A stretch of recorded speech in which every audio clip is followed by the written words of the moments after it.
I hated our ancestral house. It was an Assam house that had stood the trials of time.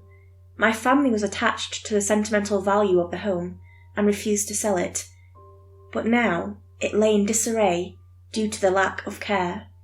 After my Koka and Aita grandparents died, the condition of the house deteriorated. I had asked my parents to sell it, but they refused.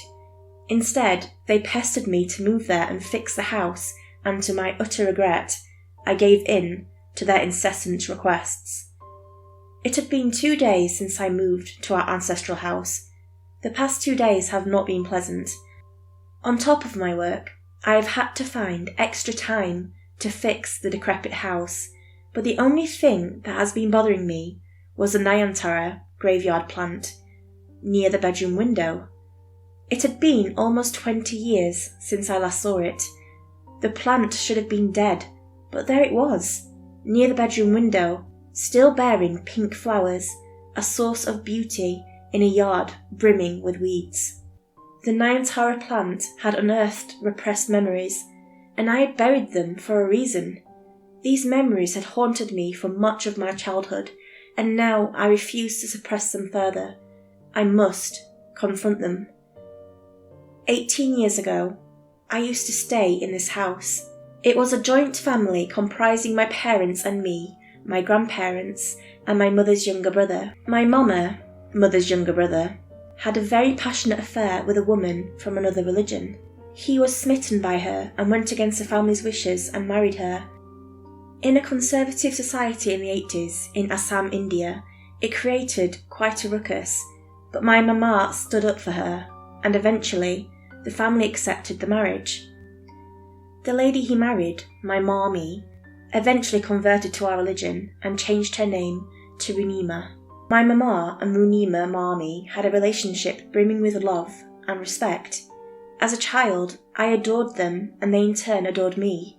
Runima mommy was quite fond of me and treated me as her daughter. She was the light of our family, but she was stricken with grief as she could not conceive. My mother told me that Runima mommy was obsessed with me. She would repeatedly tell me, "I will take you, you are like my baby, I will take you."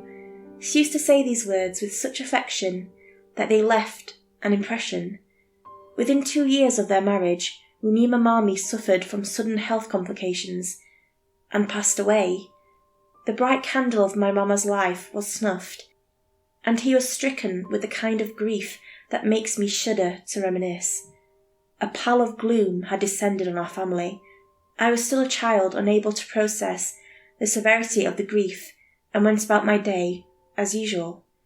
It was on the 10th day of the rituals, and there was a small feast held in the ceremony of Runima mommy. The entire family sat outside, huddled together in the dim glow of 2 lanterns, and I went to Runima mommy's room to sleep. I still cannot fathom why I had gone to that room to sleep, but I did. Soon I heard a knock, a faint tap. I paid no heed and kept trying to sleep. The taps became a little louder, so I went to investigate. I removed the curtain from the window to see if there was someone there, but there was nothing. I returned to the bed only to be startled by 3 loud taps. The taps almost seemed friendly, perhaps like a calling, and an impulsive decision, I decided to open the window. A wave of cold breeze engulfed me as soon as I opened the window, but to my surprise, everything was calm outside. It was an unsettling, eerie calm. The leaves of the trees did not move, and neither the chirping crickets made a sound.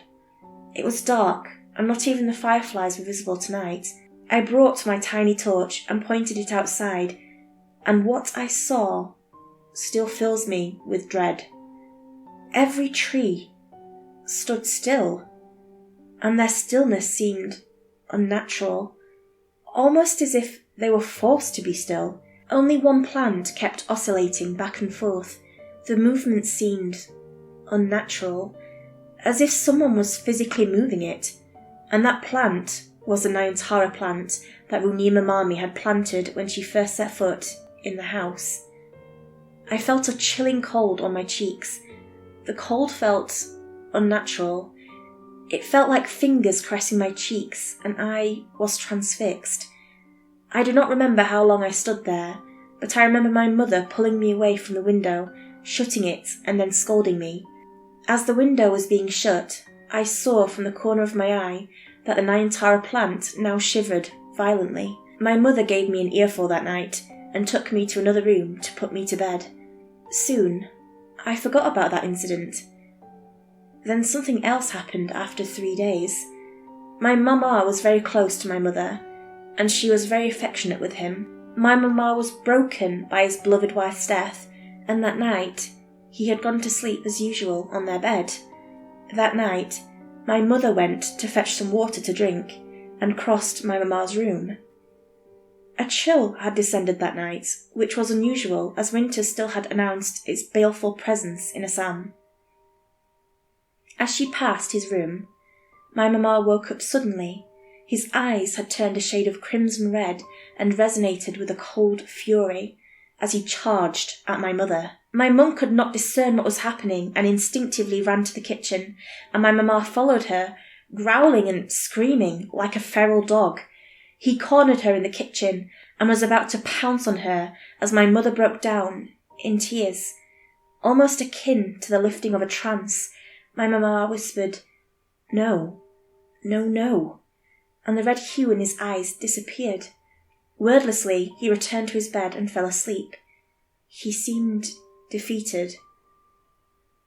My mother narrated this to me after I grew up, and I rationalised that the trauma of Rumi Mamami's death must have triggered my mama, and his mental health must have been affected.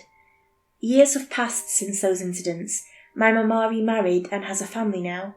My mother too moved on from these incidents as years passed. The reader must be wondering why I am writing all of it down after all these years. It is because I am standing in the same fateful room now, and for the past hour, there have been incessant taps on the window pane. The taps have grown in fervour after every minute, and through the glass, I see the same Nayantara plant fluttering. The night is eerily quiet. The overgrown weeds are as still as a dead body, but the Nayantara plant moves. I think I will open the window. It's time.